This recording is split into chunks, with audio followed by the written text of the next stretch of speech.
On our morning show, we put the spotlight on the Grace Ambassadors for this year, 2026. We have four great ambassadors again this year.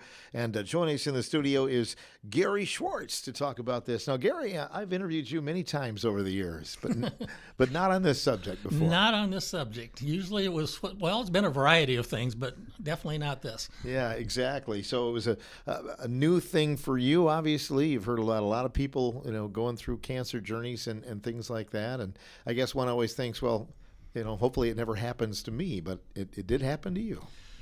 Well, I think the strange thing is I not only never thought it would happen to me, I never really thought about it. And have friends who've had cancer, or I have a brother who died from cancer fairly last few years. But I always consider myself just a healthy person. I don't smoke. I just eat pretty well. Very well, actually. But it never occurred to me, even though I was doing things I probably shouldn't have been doing at a younger age as far as sun exposure. Sure, that's one of the things that we kind of, I think we grew up at a different time. It wasn't quite, the emphasis wasn't there back then, was it, so much? No. Growing up on a farm, the shirts came off as soon as school was out pretty much, and came back on unless it was a chilly day when school started. Sometimes wearing a hat or a cap, and sometimes not even that. And the sunburned nose and the ears, and mom telling you not to get a sunburn because you've been out too long. And I don't think she was really referring to cancer. I think she would just, don't get a sunburn because you're going to complain about it. Mm-hmm. And you spent lots of hours on the sidelines at football games and things like that when the sun was blaring out there. Right. I came here and started coaching on track and football. Shorts were the dress of the day. Now, I remember one season I tended to wear shorts clear up until winter, but it was the good luck charm, right? It was a good luck charm, and I was encouraged to continue, even though it wasn't always the most comfortable situation. So let's talk a little bit about your cancer journey and how that began, Gary. Did you notice something right off the gate, or what? Well, I was truly lucky, I'll be honest. Michelle and I were sitting in the backyard. I had shorts and sandals and a T-shirt on, just enjoying the breeze and the sun. And she asked me what that little mark was on my right calf. And it was a darker, almost black spot, smaller than a pencil eraser. And I kind of dismissed it a little bit. And she asked how long I'd had it. And I said, it's been a couple months. It festered a little bit, and then it kind of dried. It doesn't hurt. Just not a big deal, probably a bite. And she just said, I want you to call Dr. Dickman right now and get an appointment, which I did. I could tell from her voice it wasn't something that you're going to discuss. It was, I need to. And I called. I had an appointment with him the next day. He looked at it and said, I think we'd better do a biopsy, which was done the day after that. And that's how it was discovered. I probably would have ignored it for more time, but she just said, you need to get it checked right away. And I remember after the biopsy starting to, just telling from the doctor's voice and tone that this might be more serious than a bug bite. Yeah. When you were heading to the doctor, you probably still were thinking in your mind, you probably had doubts that this was anything, like maybe you were making something too big out of what it was, right? I honestly had not even considered it being cancer, even at that point, until Dr. Dickman said, I think we better do a biopsy. And even then it was like, people have lesions and have a variety of different things. So I never considered it melanoma. That was the true shock. And I remember, just as if it were yesterday, that we'd gone up to Minneapolis to see our kids. And I think I had the biopsy on Wednesday, I believe. I'm not exactly sure. And they said when the UW had the results, they'd contact me.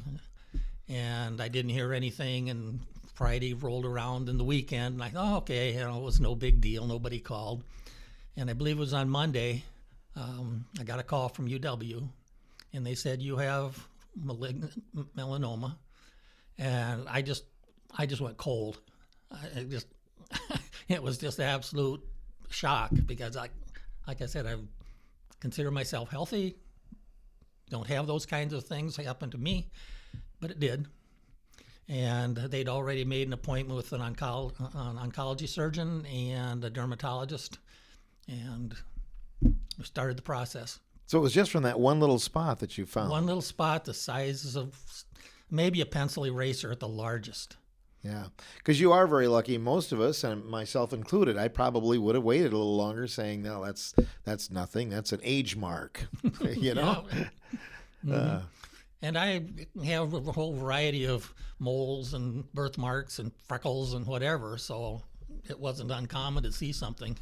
Right. So then, what was the next step, Gary? The next step, we came home, called Madison and confirmed the appointments, and we had an appointment with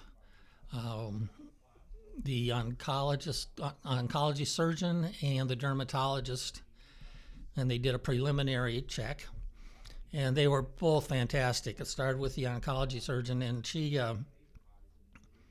was absolutely professional and personal, and it was great. She took time to answer questions. She explained the procedure for surgery. That I would have a small scar on my calf, she said, because I'll have to remove some tissue, but she was very upbeat about it. The fact that I caught it early.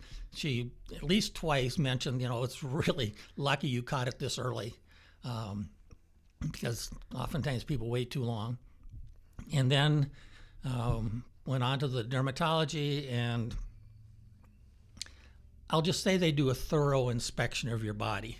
Every freckle and mole and birthmark and anything, they take a picture of it.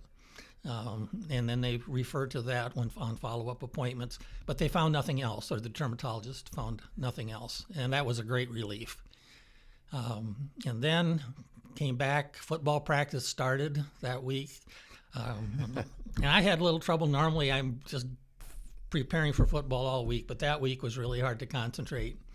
And we started practice, and I told Coach Troxel that what a prognosis was, or the situation was, and that I would be having surgery on Friday, August 9th. And somehow, some of the kids had heard that the rumor from some of the kids was that I wasn't going to be able to coach because I had cancer. And so Andy and I talked about it, and then he thought maybe we just address the team. And so on Thursday, the day before the surgery, end of practice, we had a brief meeting, and I told the team that I did have cancer. I was having surgery on Friday, next day, and I'd be back to practice on Monday. I'm going to continue practicing, and after that, coaches and the kids were really supportive. And I still am touched by that today. And I also realized how many of those kids had experienced cancer with someone that they knew. And you could tell that they felt pretty strongly about and worried. So, as I said, that still sticks with me today. I bet. Were you back at practice on that Monday then? I had surgery on Friday. I'd asked the surgeon when I could come back to practice, or if I could, and she said yes, when you feel like it. It'll be a couple weeks before you're going to be able to do that. The surgeon ended up taking out more tissue than she anticipated. Instead of a small scar, I have about a 9-inch scar on my calf. But she said after, and told Michelle first, I was still pretty groggy, I don't remember it, but she was 95% sure that she'd gotten everything. And they also did some lymph checks, and it had not spread. And so she was really confident and upbeat about that. I had to be able to show them I could walk on crutches before I could leave. And I had a numb leg with a whole bunch of padding and groggy as could be. But I staggered around enough that they did let me come home. And I was back in practice on Monday. Michelle drove me to practice, and then coaches helped me get into the UTV. And I pretty much rode around for a couple days, and then I was able to navigate on my own on crutches. I was off of those in 2 weeks, and everything just moved along. Yeah, that's awesome. So that's the only place in your body where you had surgery was that right. spot. Only place. Followed up in 2 weeks, and then I think in 4 weeks or 6 weeks with the oncologist. Everything was going great. Dermatology, I met with, I think that was again every 4 weeks for a bit. Everything was fine, and now they moved those appointments. I don't see an oncologist at all at this point, and I have a dermatology appointment once a year, just for a screening, and they compare everything to what they originally took for pictures. A couple of years ago, there was a different dermatologist who saw something suspicious, she thought. I thought it was always there, but at this point, I don't argue. If they think we need to check this out, you go check it out. That's fine with me. Yeah. And it turned out to just be some scar tissue from the surgical incision. It was nothing to worry about. So, yeah, it's been great. And that's why at the beginning of this, I wasn't sure that I really had a story to tell because I didn't have chemo, I didn't have radiation, I didn't have a lot of pain and long treatment plans. But the oncologist and then the dermatologist also said the same thing. She said, you are lucky you caught this so early because most men your age, and that's a quote, wait way too long to even go to see their own family doctor, let alone take it to this point. Mm-hmm. And just thank goodness for sitting in the backyard with Michelle and a pair of Schwartz. Yeah. Well, it pays to have a good woman by you. Yes, it does. That does help, that's for sure. But I think, yeah, the key word is early. You caught it early, and hopefully, and that's one of the things now that you're an ambassador, maybe you can be that person that maybe somebody thinks of, and they think, maybe I'll put it off. But what about Gary Schwartz? Remember, he went in and he got checked. And, that's probably one of the motivating factors for being an ambassador this year, isn't it, Gary? It was. Like I said at the beginning, I really didn't think I had a story. And yet this may be an extremely important story for someone because if you're not sure, check it out. And even if you're a friend or spouse or significant other of someone, and you are wondering or a little suspicious, be assertive and really encourage them to check it out. Hopefully there's nothing, but if there is, get taken care of quicker. It's wonderful. Right, and Dr. Dickman, obviously, he was the first one on your road to getting better. Was because if he would not have suspected something, you would have went on your merry way, probably. Right. I just was so lucky to be. This whole path has just been one continuous dealing with really professional people that took things seriously. We're also very personal. I felt really good, like I was not just another case. It was Michelle and I've talked about how that idea of not being on the assembly line for like even the surgery part of thing. The whole team met with us and explained what was going to happen, and very positive about the outcome along with it, which I think went a long ways. Mm-hmm. I think positive mindset is very key for anybody's cancer journey, isn't it? Well, I've always been a pretty upbeat person for the most part, I think, and a good sense of humor. And this slowed me down. But Michelle and I talked after our first meeting before the surgery, first meeting with the oncologist and the dermatologist, and we just said this was going to be a positive outcome. We're going to focus on it being positive. And I know some people kind of look at things like this as a roadblock, but my view is it's a detour. And I'm still going to get to where I want to get. It may take me a little longer or something maybe a little different, but I'm going to get there. Yeah, still get up those stadium steps to the booth on football nights, right? Give it a try. Yeah, absolutely. So you were asked to be an ambassador, I believe, last year, and why did you decide to step forward this year, Gary? Well, I was asked again, and in the meantime, from last year, this year, I really felt that this idea of getting on something and checking it out right away is really important. And I was one of those lucky ones that just got there at the right time, and maybe that's unique. I don't know, but I just wanted to get that message out to people. You and Michelle have supported Grace before, but it has different meaning now to you, doesn't it? It does. Grace is just a wonderful organization in so many ways of supporting people, but I think also the whole cancer awareness aspect of it's important. And I've read ambassador stories in the past and never considered up until this point that I'd ever be one. But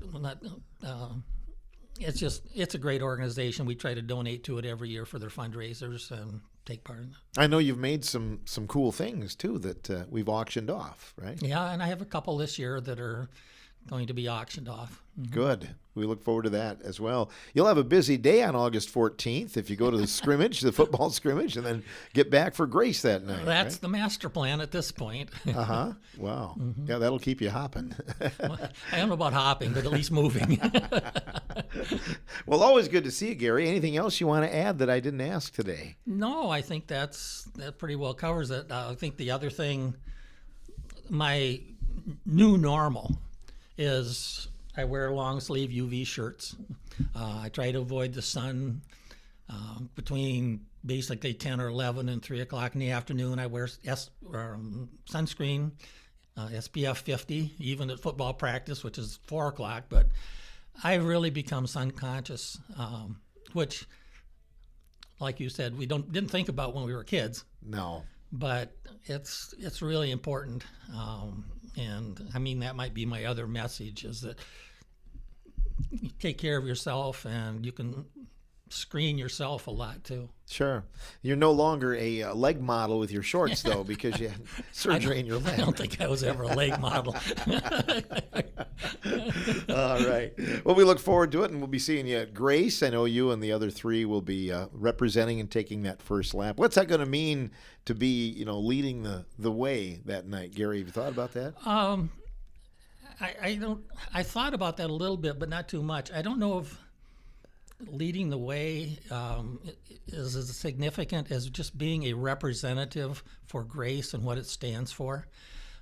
When I was in the first parade we had here, Centerfest parade. Yes. And I was kind of, almost overwhelmed by recognition as we went down the parade and people applauding. And it just felt good to know that Grace is a very big part of this community.